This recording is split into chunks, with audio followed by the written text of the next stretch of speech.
Welcome to Terror and Tandem, a podcast about finding entertainment in the macabre, hosted by the knowledgeable and lovable Laura and Richard Mathiasen. Each episode we discuss the horror genre, from books to film to TV and beyond, sometimes even from the beyond. You can find us on YouTube at Terror and Tandem, on Instagram at Terror and Tandem, and you'll always find our latest episode on our website, terrorandtandem.com.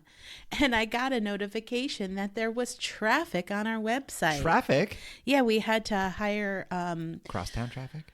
we had to hire a crossing guard. There was so much traffic. The problem is she sleeps like 18 hours a day. Yeah, she's the worst. Yeah. God, she Licks herself in public. she's supposed to handle all of our incoming phone calls, the Terrible at it. switchboard. Yeah. No, I see over there and she's just applying bean moisturizer on her work hours. So everybody, you might have noticed we didn't have an episode last week. I don't know why. Nothing happened. What?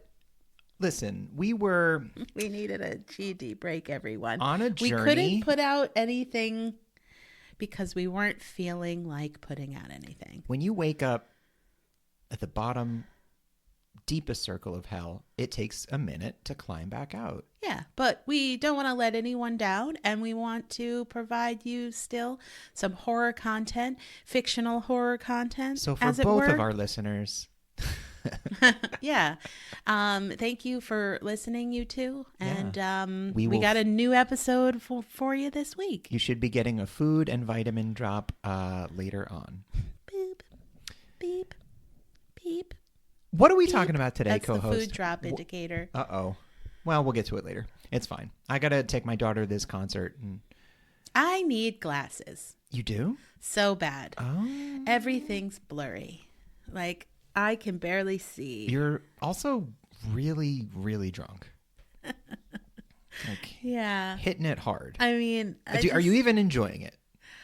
It's just, everything's either not bright enough or too bright. Oh, goodness. I mean, I can see the concept of words. Listen, I'm a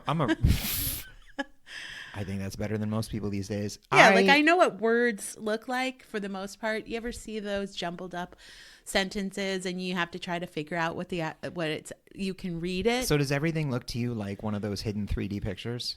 No, it looks like If you stare at it long blurry. enough, it's a pirate ship. I'm not quite sure. I think it's just the reading aspect because I just pushed, you might have heard, I just pushed my laptop away from my face and I can actually see it better. Well, so this is the riveting I content. need reading glasses. I know. You're all I tuning need in an for. updated reading glass prescription. That sounds great. Let's just say I have reading glasses. In this economy? All right. So we're getting to... Listen, this is important content for people to know. I'm a normal person with reading needs. On the other hand, Do you want me to read horror books or not? am not I did just finish a horror book last night. a normal person. What was it? It was called The Quiet Tenant, and it was about a serial killing rapist. Oh. Who the book was written from the perspective of his current victim, his daughter, and his girlfriend.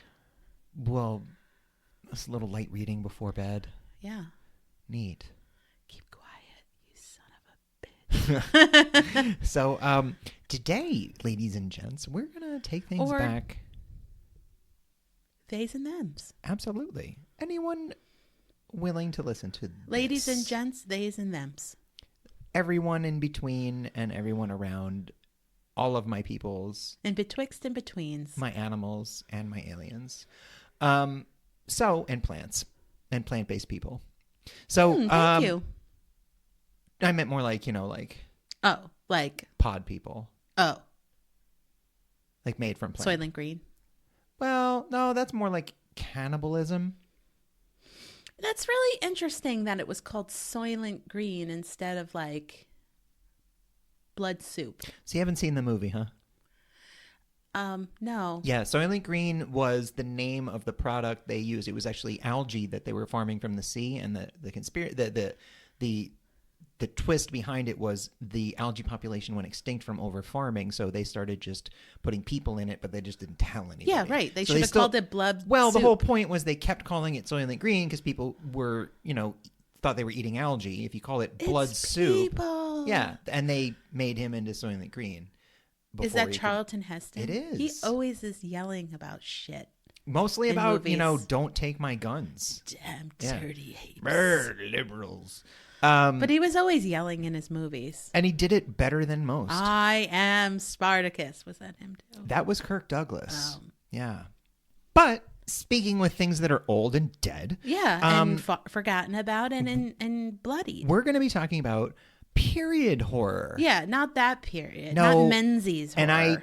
And listen, like all irony aside, I did, when you first proposed period horror, start researching menstrual related horror. Yeah. And I was really into that. So if you want to revisit that at some point, I am all for it. Sure. But this is not that. This is like remains of the day, but the remains are like human remains. The period horror you're talking about, I already visit monthly. I understand. Or visits me. It visits me monthly. It visits us. Oh, right. It's our Menzies. They call it uter us, not uter you. Right. Okay. It's not called womansies. Listen, just get all of this out of your system while it's still legal to do so. Okay.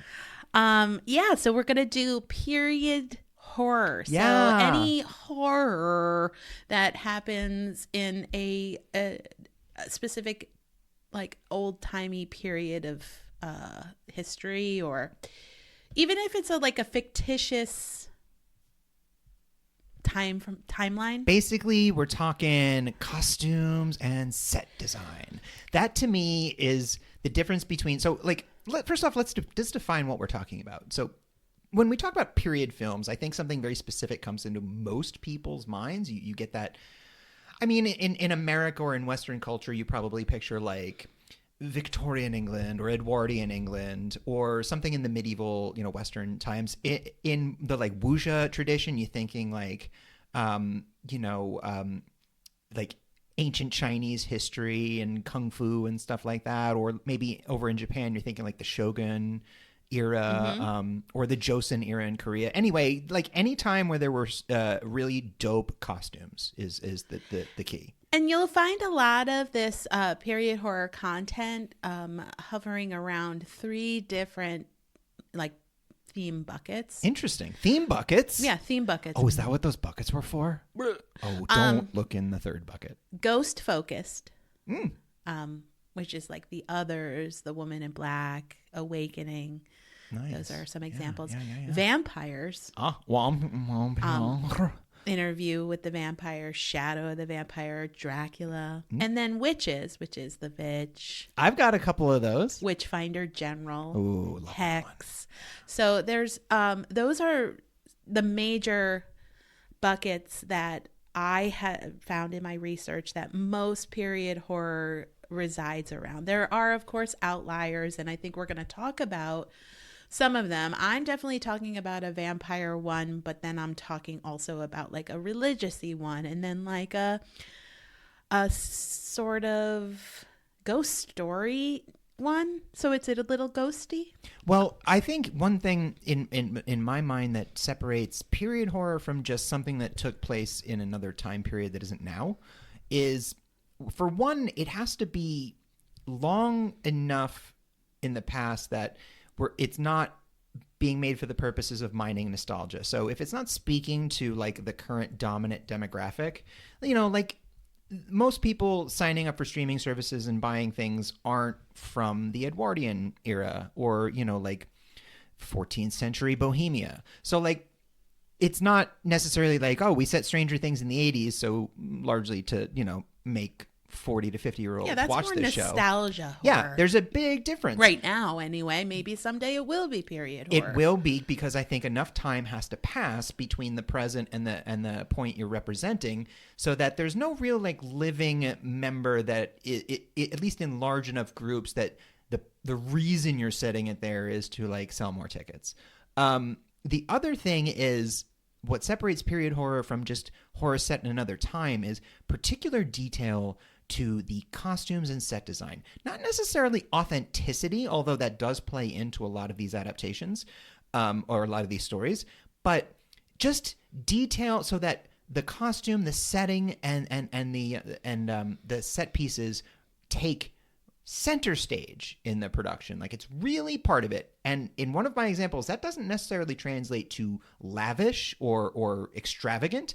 It's just authentic, and it's so prevalent and so it's such a part of the story that this would not be the same. It would not have the same effect if it weren't for this very specific design choices. Right. Yes, exactly. Period horror. Also Menzies. Sometimes this adds to, like a different mystique to the horror because it can't be really understood because it happened so long ago that you're like, okay, well, I guess this is how they tortured people. It's like if you set Bridgerton and the only thing you changed was that, there were zombies in it, I'd watch that. It's like the Korean show Kingdom, where it's basically like Korean Game of Thrones in the Joseon period, only there's a zombie outbreak, which I guess is like real Game of Thrones, but it's dope. Yeah. Well, do you want to jump in? Let's do it. Is that an invitation for me to go first? I mean, I am kind of going to go in chronological order. In order of period or movie release? Oh, neat. I mean, mine aren't all movies. Because there is more horror out there than just movies. I'm just going to go in the order I'm going to go in. All right. Well, I'm going to start with a short story. Love it. Called The Legend of Sleepy Hollow. Oh. And maybe this is one of the kind of core period horror examples that there is. It was published in 1820, written by Washington Irving as part of a collection of essays and short stories titled The Sketchbook by Geoffrey Crayon. Geoffrey Crayon. And the story, you're thinking like, oh, wait, you're cheating. It was published in 1820? That's not period horror. It was set in 1790. But wait, how is 1820 not period horror? That's like 200 years ago. Even when it was published, it was period horror. I understand. So it's period on top of period. Whoa, that sounds like a lot of bloating. So it's set in 1790 in the countryside of Terrytown, a Dutch settlement known as Sleepy Hollow. It's a real place. I've been there. Yeah. And the tale is really centered around Ichabod Crane, this like super skinny, superstitious schoolmaster. One of the most perfectly named in terms of matching description. Like Ichabod. Yeah, Ichabod Crane. And then when Irving describes him, you're like, yeah, that's an Ichabod. And he wants to marry this wealthy farmer's daughter. Who doesn't? To get her family's money. And he ends up having to compete with a local yokel. He's the town douchebag.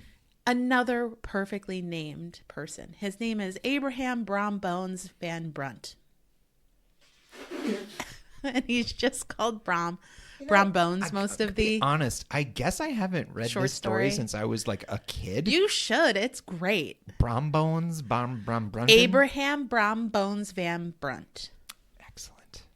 So what they do is they decide to have a non-physical competition to see who's going to win her hand through storytelling, like a ghost story. So Brom tells the story of the Headless Horseman. So this is where this lore sort of comes from. It's a ghost of a Hessian trooper that was decapitated by a cannonball during the Revolutionary War. Yep.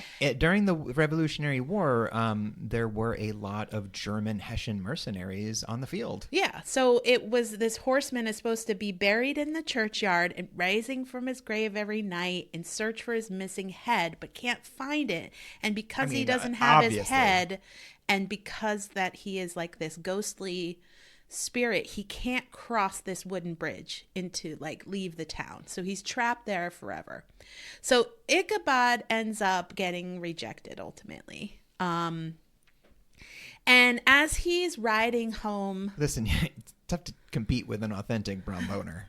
As he is riding home on his horse, Gunpowder, another perfectly named animal. It's actually a pretty cool name, like especially like a black horse. Yeah. He sees a cloaked rider that he thinks is the Headless Horseman, and he freaks the fuck out.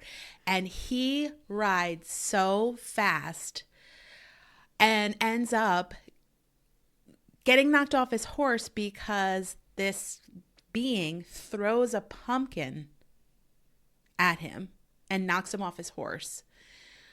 His horse just goes... like inspiration for the old Green Goblin. His horse sort of rides away, and then we are sort of left with a smashed pumpkin and Ichabod Crane's hat.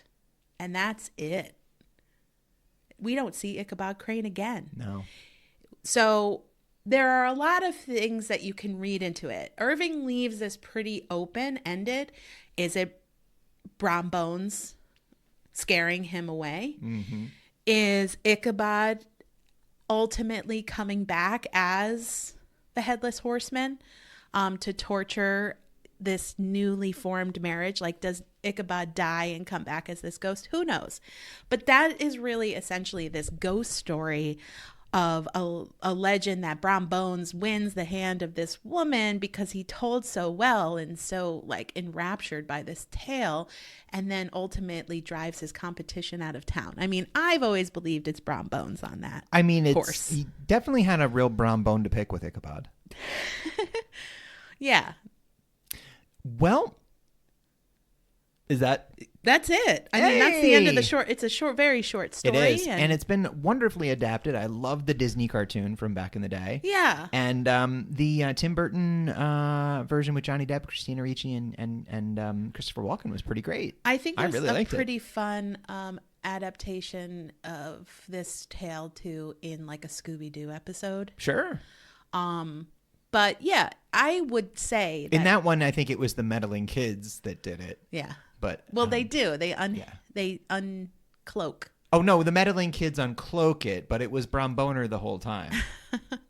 Look what's under the cloak. It's a Brom Boner. Oh, don't just leave the cloak. But so I feel like this is one of the core literary horror. Well, in terms of American history, absolutely. Yeah. It's got the New England creepy, well, not New York.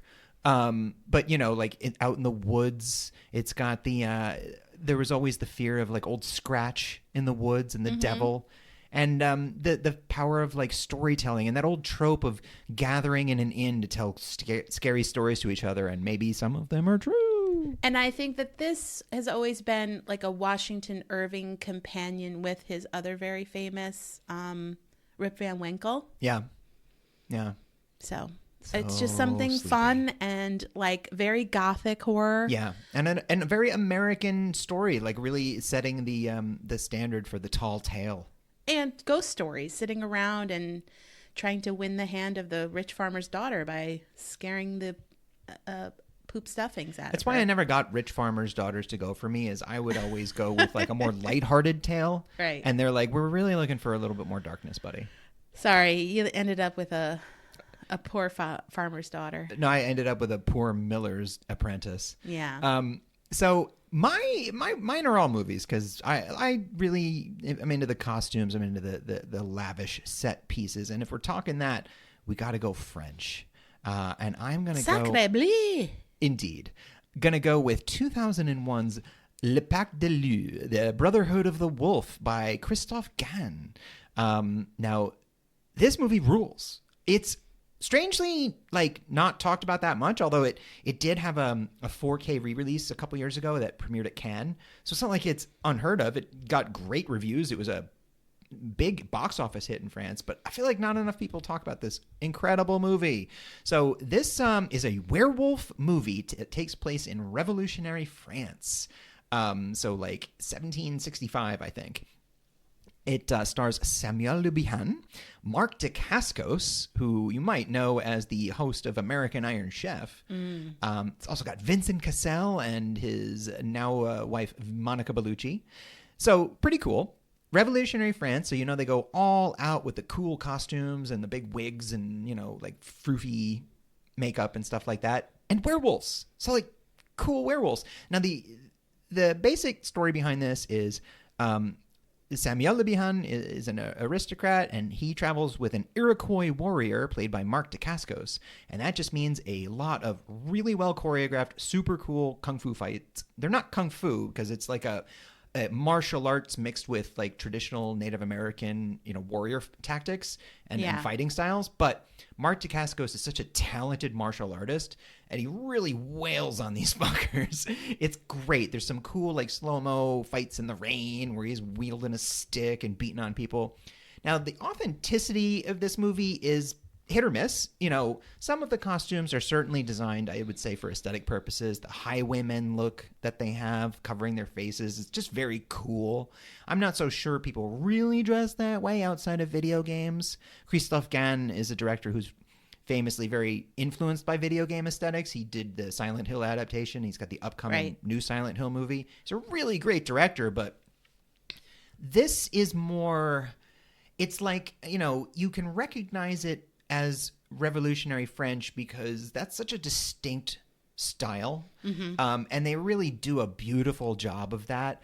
Now, it's not a history buffs movie. That being said, this is based on a real series of events that took place for 3 years in southeast France, between 1764 and 1767. So the same time period as the movie. It's called The Beast of Gévaudan. And a wild animal or animals killed over 100 people during this time, mauled them, ate them. And it was so severe that the local nobles had to get their militaries to intervene. Now, they never caught the beast. The killings just sort of died out, and they were quite sensationalized at the time. But the prevailing theory is that it was a wolf or pack of wolves that had just gone wild, because there were a lot of wolf attacks in the countryside at that time. And wolves notoriously do not eat humans, though. The other guess is it was a lion escaped from a traveling menagerie that just sort of lived in the countryside and ate the shit out of people. Wow. Because it had been abused its whole life. So, yeah. Now, this takes that story and, like another movie called The Curse that came out many years later with Boyd Holbrook, it takes the inspiration from that and says, well, what if it was werewolves?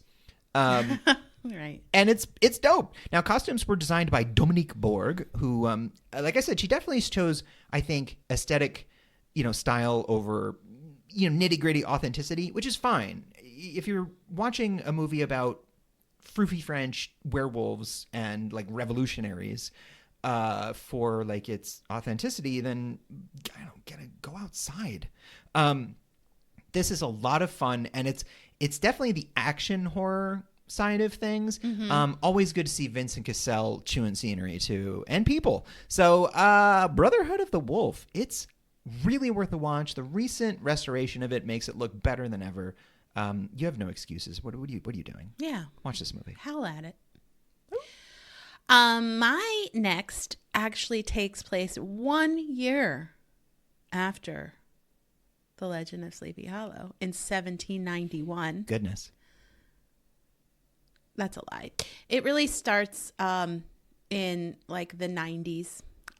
So it's Interview with the Vampire. 1994, directed by Neil Jordan, starring Tom Cruise, Brad Pitt, Antonio Banderas, and Kirsten Dunst, a very young Kirsten Dunst. Yeah, that is a collection of gorgeous men right there. Yeah. Jeez, especially in the 90s. It's a very interesting tale. Anne Rice's classic novel it's based on. It was adapted into the film. And like I said, it starts in present day when Christian Slater is in a seedy San Francisco hotel interviewing Louis Dupont du Lac, played by Brad Pitt.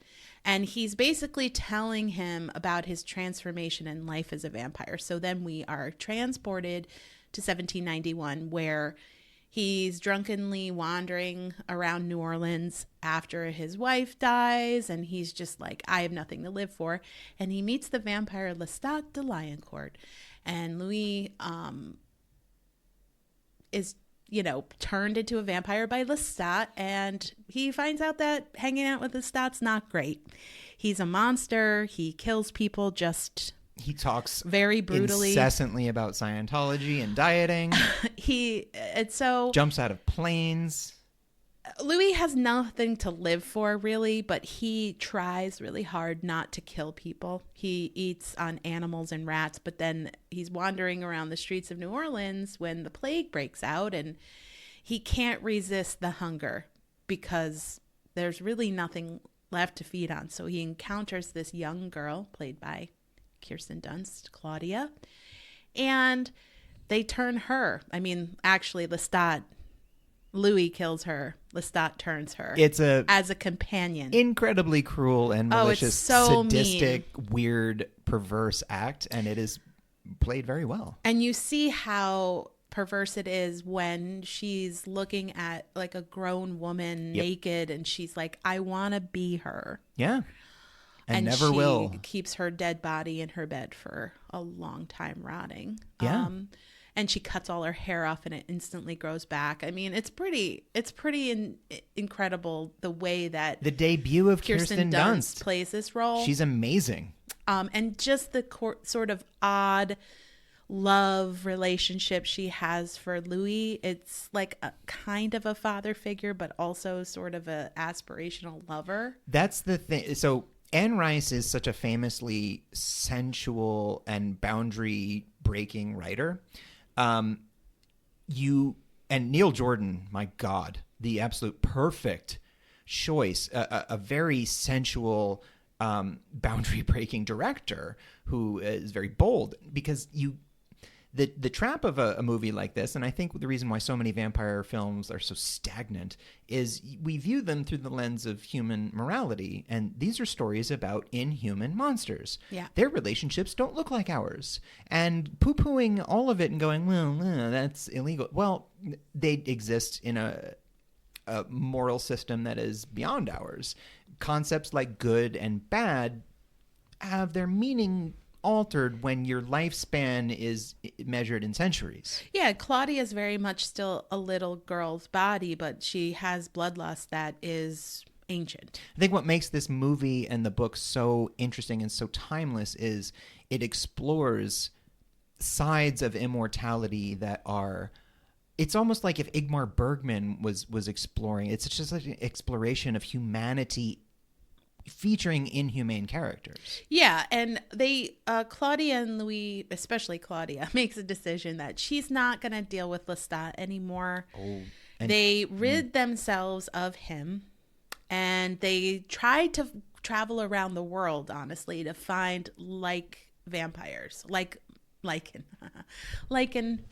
That's the Underworld series. But they really want to find people like them. Yeah, like-minded vamps. They end up encountering Santiago and Armand. So Stephen Ray and Antonio Banderas. Stephen Ray, who famously had worked with Neil Jordan in The Crying Game. Yep. And they find this coven as they perform Theater de Vampire, where it's like a vampire staged nightly show where they feed on humans live on stage. Yay. And people in the audience leave in like horror and disgust. But they're able to get away with it. Yeah, I mean, if they stage it today, people would be like begging to be volunteers. So we kind of come up to like the 1870s in Paris when this is all happening. And things don't end well because they find out what they've done to Lestat. And that's like a big no-no in the vampire community, is you don't kill another vampire or attempt to.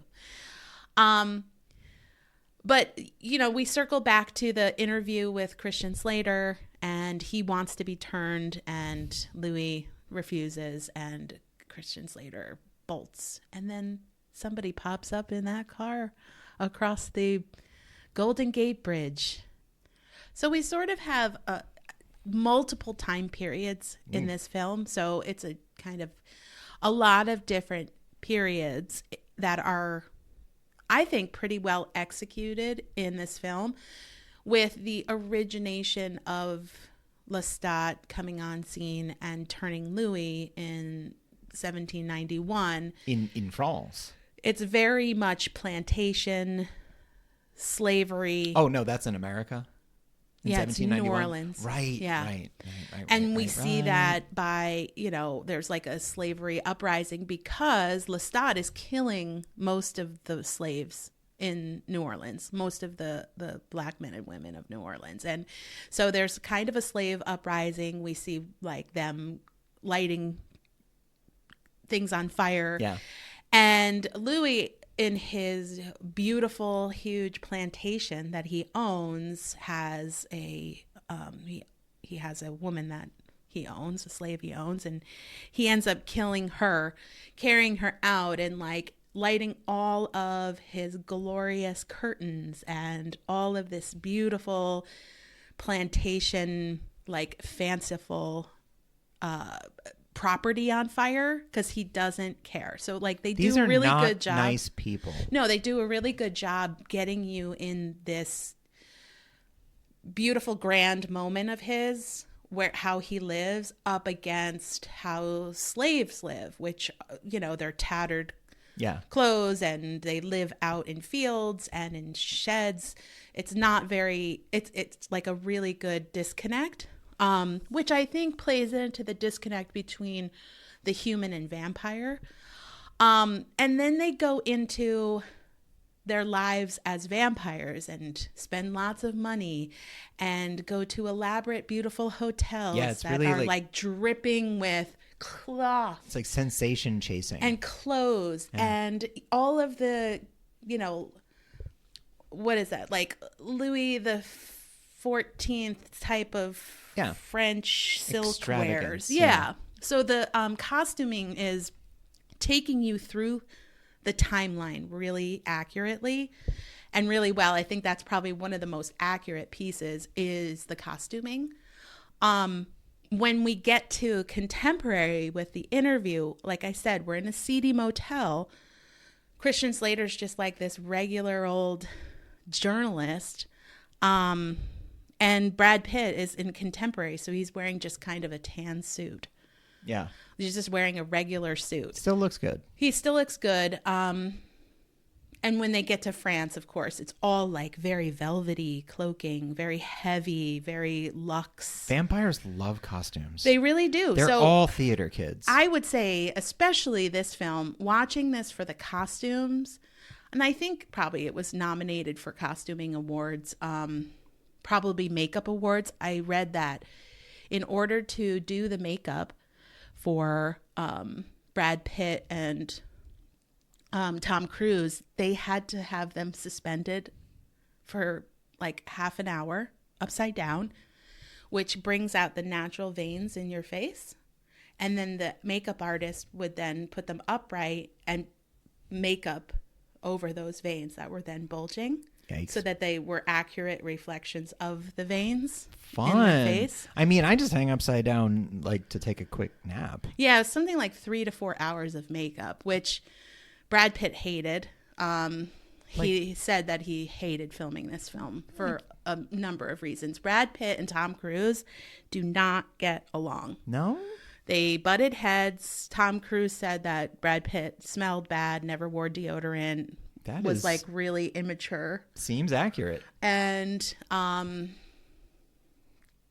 don't know why Brad Pitt doesn't like Tom Cruise. It's never really come out. A famously like uptight planner who is really intense matched up against a famously like laid back, well, whatever. Yeah. Those are, but both with enormous egos. And also Tom Cruise had a lot to prove in this film. Anne Rice was enraged when Tom Cruise was cast as Lestat.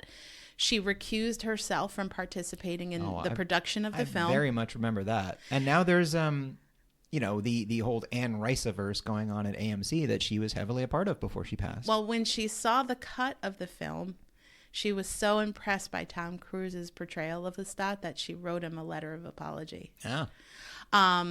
Daniel Day-Lewis was originally given the part of Lestat but dropped out before filming. And Tom Cruise got the role after their backup, Johnny Depp, turned it down. Tom Cruise is great as Lestat. He is It's one great. of his better roles. They also, the problem here is Brad Pitt has a terrible Louisiana accent. It's terrible.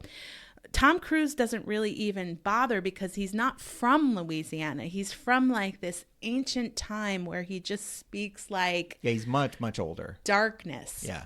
Sort of. Yeah. I don't really know how to describe it. It's explored. I was big into this when I was younger. I read all of the books. I read all the Mayfair Witch books and all that stuff. And I met Anne Rice at a book signing, and she was dressed like Cleopatra, which was wild. Interesting. I think she dressed like that quite often. Fucking regalia. Yeah.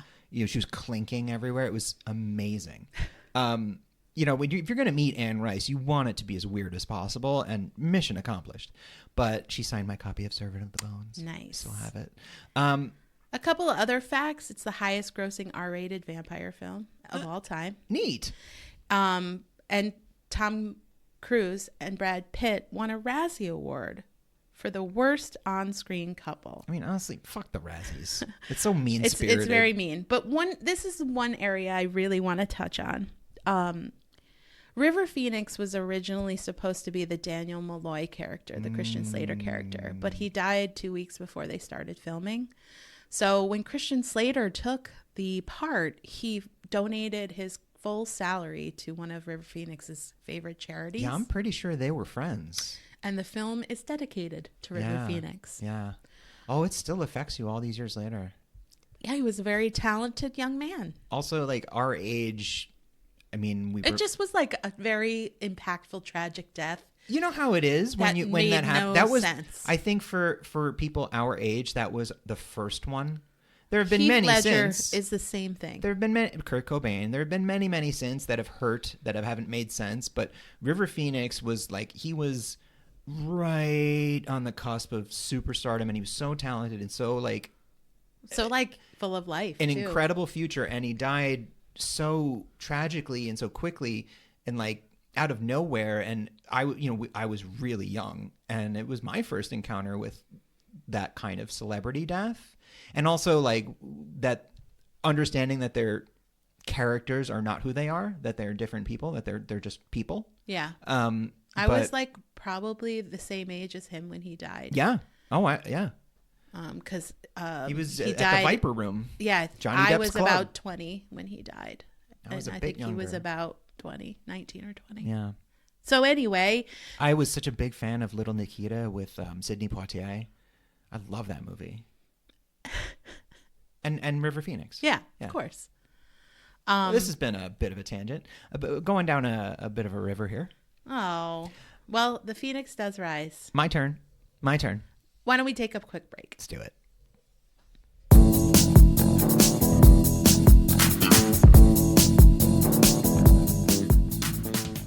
Ladies, it can be hard to keep that fresh down there feeling when you live in a dilapidated hut on chicken feet. Life in a marsh is great for making potions, but hard on the old downstairs business, am I right? But where can you turn for your delicate needs when the other women of the village run from you in fright? That is, when you're not giving them pennyroyal tea to cover up their midnight indiscretions.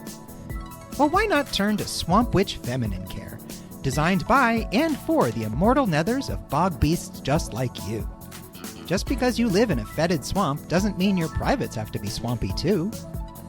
At Swamp Witch Feminine Care, we understand every witch's familiar is different, whether it's because it's 500 years old, cursed by some weird priest, or is destined to birth the Antichrist. We promise that no matter what your affliction or biological makeup, we've got the unguent, the salve, the potion, and the lotion for what ails your aching cauldron. Swamp Witch Feminine Care has the classy, discreet solution tailored exclusively for the village witch who's sick of the itch.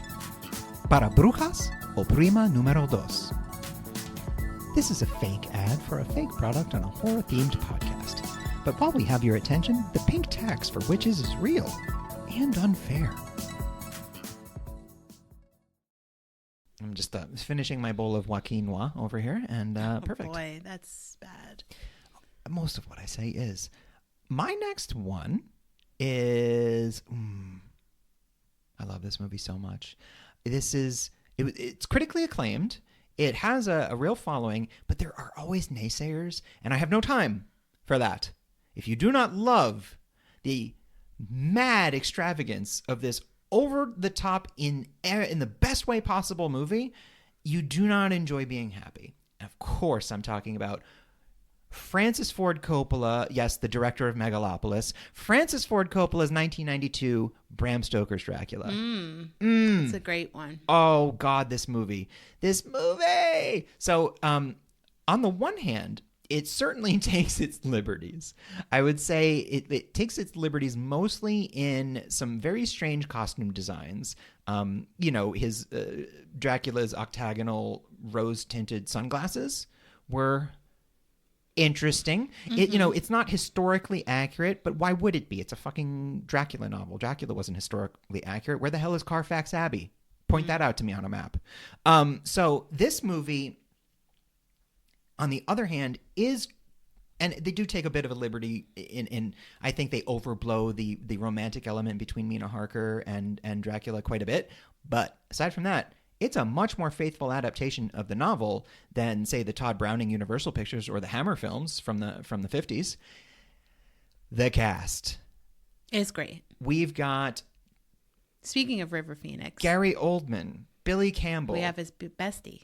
Yeah, Winona Ryder, Keanu Reeves, Richard E. Grant, Cary Elwes, Anthony Hopkins, Monica Bellucci, and maybe one of the greatest casting of all time, Tom Waits as Renfield. And boy, does Tom Waits the shit out of that role. It's just perfect. I mean, I really didn't understand Renfield until I saw Tom Waits playing him. And I'm like, that's someone that eats a bug and wishes it was a cat. So the theme music also written by Annie Lennox. This movie rules. Yeah. Now, what really makes this adaptation for me, though, is it is a period film. It spans from 15th century Wallachia going back to the age of Vlad Tepes, the Impaler, the Dracula, the son of the dragon. It fast forwards to Victorian England and all of its industrial horrors and weirdness. The costumes are so extravagant and so lavish and big. And Gary Oldman as Dracula, his hair. Well, I want to talk about that for a second. That's like because of the collared cape that he wears and his hair. It's just a twist on the Dracula collar and hair that is just brilliant because it shows his ancient being, So Francis Ford Coppola employed Japanese designer Aiko Ishioka to design Dracula. And she wanted Dracula to be a binary character of two opposite things existing simultaneously.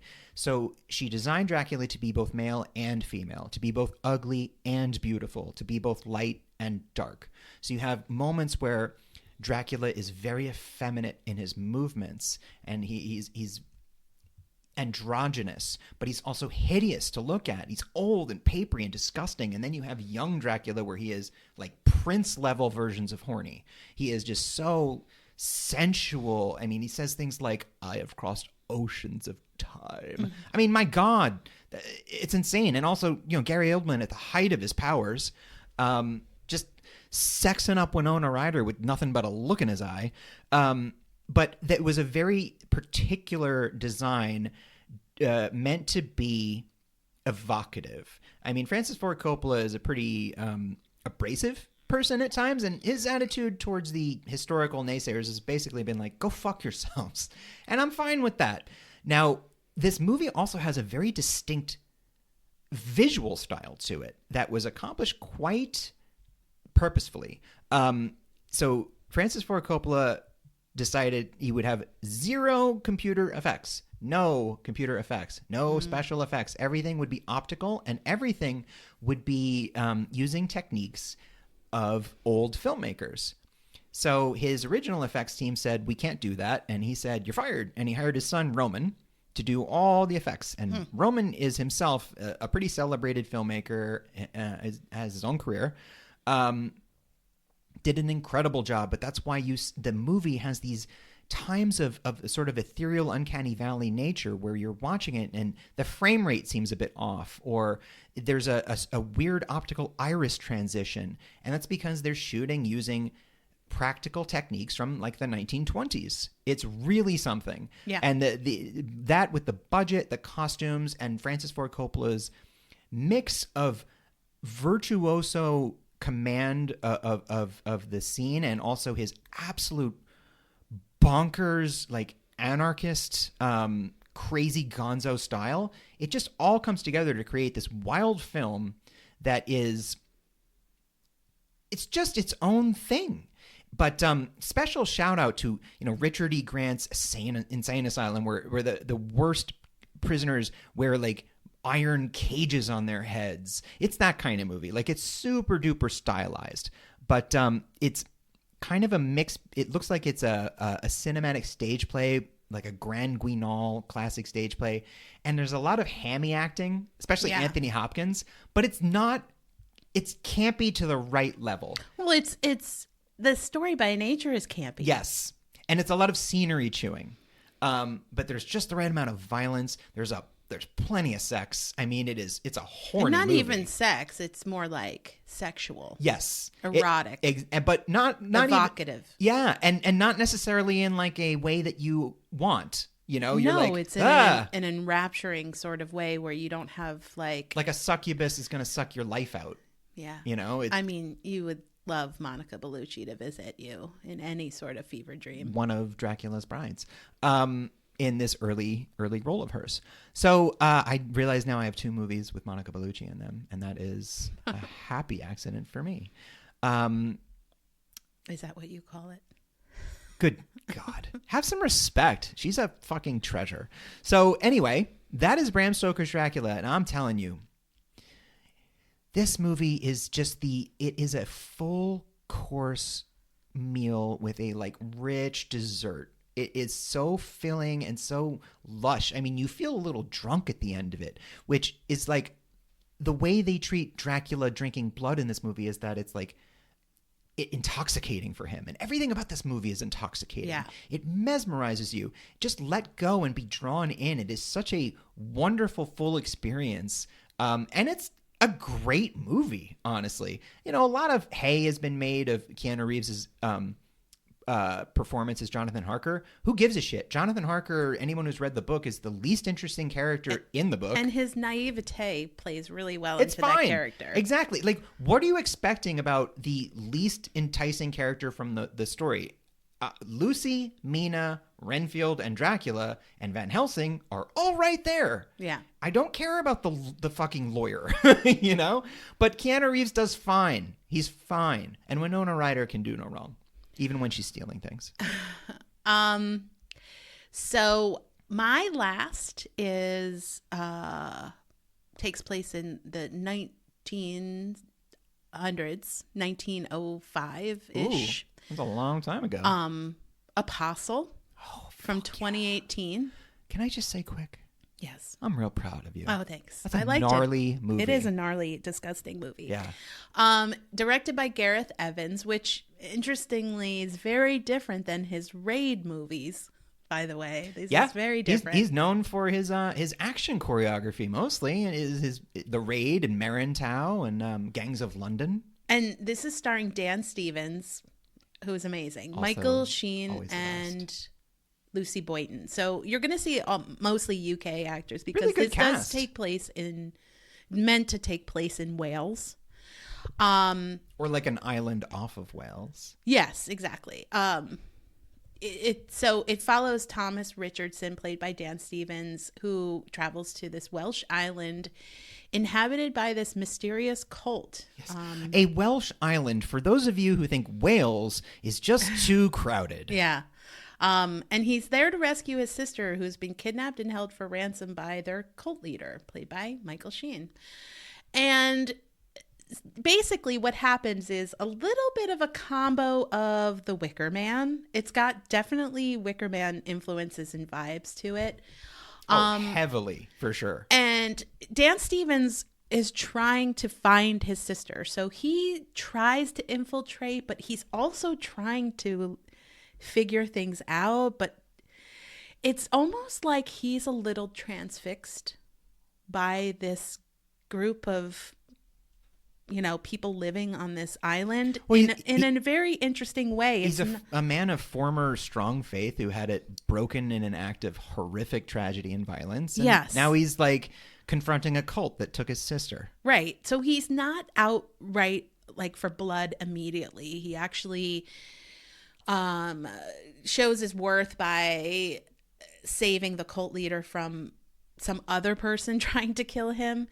But at the core of this movie is actually why this cult exists, and the sort of this earth goddess mother who they've taken and put in this like underground area which is filled with vines and tree roots and things like that. And she is literally the mother earth to this land to help grow their plants, help grow their food.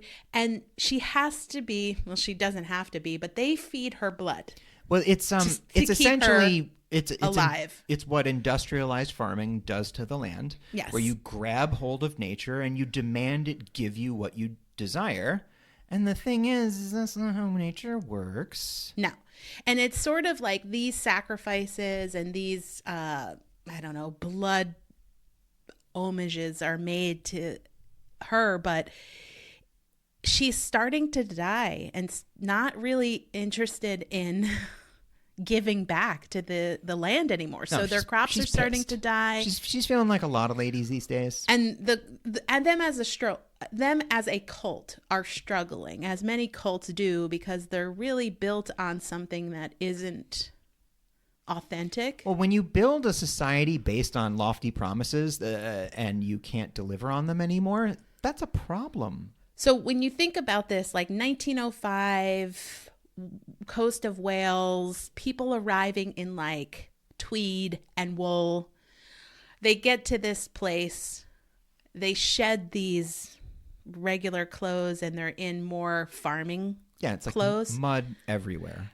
Then you have up against the cult minions, I would say, who are, whenever they perform a ritualistic killing or sacrifice, they're in these really scary, long black robes with these black steeple hats covering their eyes and face. And they're in points. Listen, any robe that comes to a triangle point at the top is one you run from. And then they just have like this sort of like dumb worker boy who's shirtless and has a helmet face head made out of wood. Yeah. Sticks. Like, it's so well done because he doesn't say anything.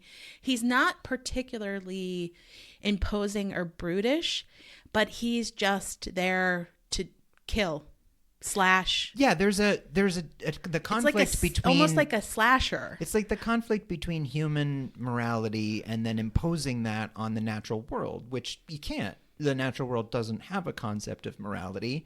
If you put that on it, you will come to unhealthy conclusions because you're making all of them up. And there's obviously a supernatural element, as they have this old ancient woods witch. It's like an earth god.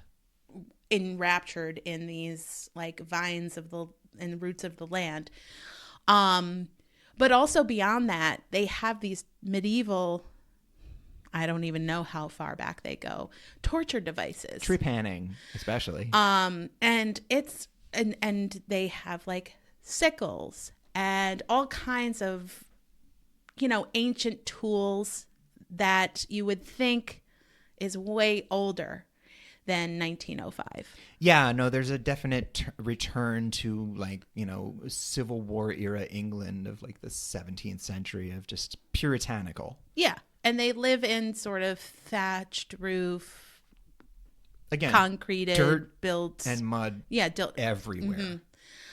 Yeah, it's very Wicker Man vibes. It it's really got is. the very like burlappy feeling to it. I'd say that very minimalistic as far as the cult folks and how they live, puritanical. The chief difference being that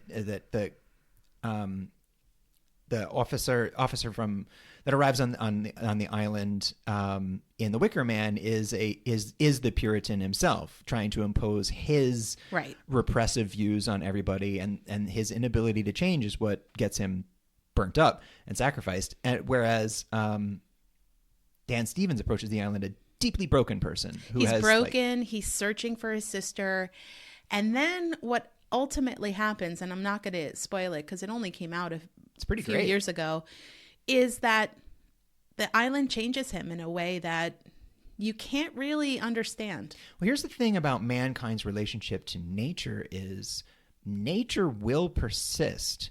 Whether or not we do is up for grabs. And what form nature takes as it persists is yet to be seen. It will adapt and it will change, but it will persist. I think the idea that we are killing the world is a little bit of a misnomer. I think it's more accurate to say we're killing the environment that sustains our lives, but the earth will create a new environment. It's done it several times before, and it will just change.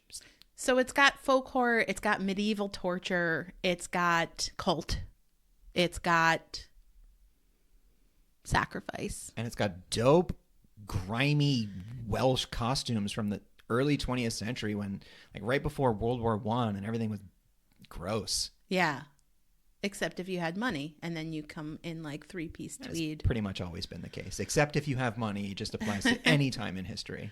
But yeah, check out Apostle. It's not really good. For the faint at heart. It is very bloody. On Netflix. It's a Netflix movie. It is a Netflix movie, and it's a good one. A good one, as they say. Gareth Evans is a hall pass for me. Any movie he makes, I will watch. The dude is awesome. Also want to quickly shout out Mark Lewis Jones, who plays the more fanatical cult guy and more violent, because he is super cool. I mean, he's just like a real bad motherfucker in this movie, and he gets his. So my Lost. We're going the furthest back with this one, aren't we? God, is this further back than Dracula? 'Tis. This movie takes place in the 1600s. It takes place in New England, colonial New England in the 1600s, and obviously I'm talking about The Witch. The Witch. What else would I talk about? Director Robert Eggers' debut film. His debut! 2015. Now, it's insane. That was 9 years ago. It was also the debut movie of Anya Taylor-Joy. Oh my God. What a delightful entry into my life. 2015 brought us one of my favorite directors and one of the most interesting actors working today. I mean, just so cool, and less than 10 years. Anyway, yeah, Anya Taylor-Joy's only been around for 9 years. What a fucking meteoric rise.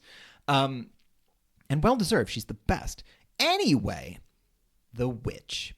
Real brief. I've talked about it before. Hopefully y'all have seen it. If you hadn't, man, definitely see it. It's like if you watch Outlander and you always hear them talking about the Jacobean era, this is when this takes place, essentially, right? Yeah. So this is, in the Jacobites. They're not Jacobites, though. No, I know. So they're not Jacobites. This is a family of Puritans that is so puritanical that the crazy Puritans of their little village have, in the first scene in the movie, kicked them out. Being like, hey, I know we're a bunch of religious fanatics who got kicked out of England for being religious fanatics, but even for us, dude, you are a bit much. So William, the father, has to take his family out into the woods away from the protection of the village. And that is key because at this point, the woods are incredibly untamed. And boy, there's just something about the woods of New England. Now, Robert Eggers grew up in New Hampshire, and he was so inspired by the forest there, as I am in my own aesthetics and likes and writing. There's something about it. So he ended up filming this in Canada due to tax incentives, but he did find a weird, very remote forest in northern Ontario where he filmed this.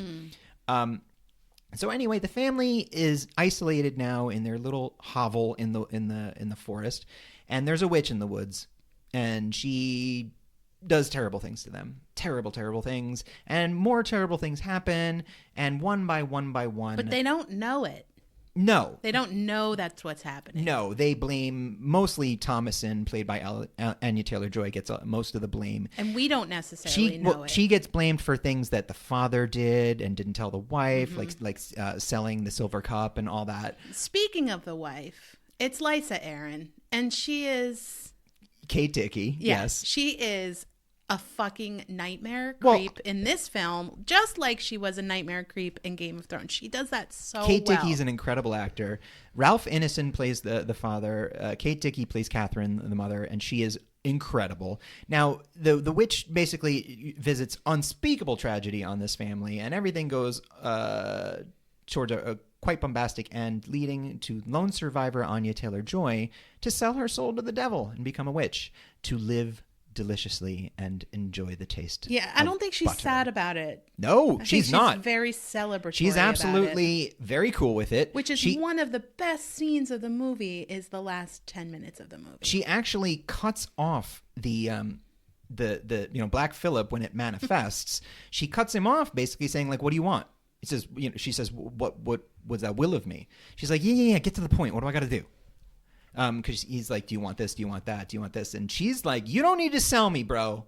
My life has been dirt-filled religious fanaticism and beatings. I got blamed constantly for shit I didn't do. A witch destroyed my family, and everyone thinks I did it. So yeah, I'm going to die in the woods alone, or sure, I'll fucking have a life where I get to travel the world, eat butter, wear nice dresses," because that's like the shit he offers her: butter, dresses, and like a ticket to France. Which, and marrying some like really old person. So she goes out into the woods, takes her clothes off, and flies into the sky. It's dope. Now dances around though first. Sure does. Well, that's how you get, you got to warm up to propel off the earth, and the dancing does that. Now the costumes here were designed by Linda Muir, who used handmade. They were all handmade. She used techniques largely from the 17th century, so it was quite difficult. Good that this movie had a small cast. These were very authentic. They've been largely praised by historians by saying, like, no, this is really what people wore. And the tricky part is, because this movie is such an intimate portrayal of this family, is she needed to dress them in all stages of wear.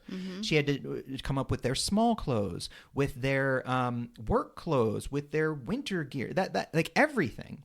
And the way that she and you really notice this is a movie that demands multiple viewings for a number of reasons, and really does reward you for it. One of the things you notice, and she specifies this in an interview, it's very good. As the women in the family are unraveling, she notes that with the state of their hair. So at the beginning of the film, their hair is very neat and under bonnets. The bonnets become looser. The bonnets eventually get lost. The hair becomes like in disarray. And that was how, using such strict puritanical clothing, because you couldn't really show them wearing weird clothes, but you could show their hair in disarray, and that was like, oh, wow, things are going really badly for you. So the other element, there are three elements that really make the periodness of this movie, if you will. The other being the lighting. The cinematography. Yes. Now, the lighting of this film was key. Robert Eggers, man, especially for a debut movie, he did not make shit easy for himself. He shot only using natural light, so only during the daytime, and only... Jaron Blaschke is the cinematographer. Yes. They shot only using natural light, and all of their interior shots were lit by candlelight alone. And I believe they filmed this over like 25 or 30 days. So yeah, in like living in this shitty forest. So it was tough. Similar to The Revenant, like that. Very cold. Along the lines of that is when this movie came out, and so this natural light filming. What that requires from the crew, and setting up shots takes hours. A day may just be setting up one or two shots. What you do when you shoot natural light is you have to either shoot on an overcast day or only like in the very early morning. Otherwise it's very difficult. So this was a tough movie to film, but it has that bleak winter wetness, like late fall, early winter wetness of New Gloomy. England. Gloomy as hell. Also with the drabness of their clothing, which has no color. No color at all. It's interesting because sometimes I think you think of period horror as gloomy. Well, quite the opposite. In the other examples I gave, extravagance was what I went with, and that's why this period, I guess, wanted of time. Well, if you're talking, Puritan settlers in colonial America, dying of disease and privation, it's sort of another like secret deep meaning where it's like until color is introduced. This is a group of people that ideas Calvinists thought were too severe, and then the protagonists of the movie were then too severe for those people. So they're fanatics on top of fanatics. Now, the third element is the language. The way that this was written, meticulously researched, is the characters speak authentically as locals of the time. They're all British actors because new immigrants to the colonies would have been British or Irish or whatever, but they would not have been American because there was no American. Well, there was, but they took care of that right quick. But there was no modern American accent, obviously. So Anya Taylor-Joy, Ralph Ineson, Kate Dickie, they're all British actors. The language, though, it's not quite Middle English. It's colonial English, but it does have the same feel of reading a Shakespeare novel in that you really need to pay attention. Everything is discernible, but instead of saying like, what do you want from me? It's presented like, what dost thou will from me? What does thou will of me? Which just means, what do you want from me? You just got to know. But it repeated viewings, attention, and the language, though, along with the costumes and the cinematography, it just attacks all of your senses to bring you very much into this environment, which is cold, bleak, and about a family slowly and by measures of attrition being murdered and taken apart, going insane, committing violence against each other, losing trust. I mean, it's an utter breaking down of all systems of a family and community. And their faith does not save them. No, their faith is mocked throughout. I mean, the devil lives with them, for God's sake. They feed it. It's an absolute mockery. Black Phillip. Ralph Ineson's last words as he's gored to death by Black Phillip is, "Corruption, thou art my father," which is a line from the book of Job. And it's essentially, the next line I think is something along the lines, he doesn't get this out, but in the Bible it's, "The worm's my mother." It's basically like Job being all covered in boils, talking about how in the grave his body will be like corrupted and disgusting, and that is who he is. He's so deeply dirty and filthy that his father itself is corruption, his mother the worms of the grave. It's like the filth of existence. Can you tell audience that this is probably Richard's ultimate favorite horror movie of all time? One of them. I mean, I know we can't narrow it down to just one. It's in the top five. It's in the top five. Absolutely Let's, is. for the sake of argument, say that today this is his favorite horror movie. This is a deeply researched, meticulously crafted work of art. It's also deeply enjoyable and very scary. On the second and third watch, it's actually even better. I adore this movie, The Witch. And in terms of if the other movies I mentioned, they were style over substance. This is absolute painful authenticity. Took years to research and was done, it has been universally acclaimed as being as close as you're gonna get. So for those of you that watched Gladiator 2 and went, what the fuck? Yeah, this might be a little antidote for that. I heard Denzel is amazing. I'm sure the performance is great. I'm just saying, like, riding domesticated rhinoceroses into battle. Yeah. Rhinoceri. Sure. That's the problem with it. All right, everyone. Well, we hope you enjoyed our ride back. Put on a heating pad, back. Drink, eat some chocolate, and enjoy period horror. Bottle. Yeah. Get out your hot water bottle. Enjoy some human remains of the day, Pride, Prejudice, and zombies, I guess. That's a thing, right? Yeah. And thanks for joining us. And we'll see you next time, or hear you next time, or you'll hear us. Or see us, or you won't. Bye, everyone.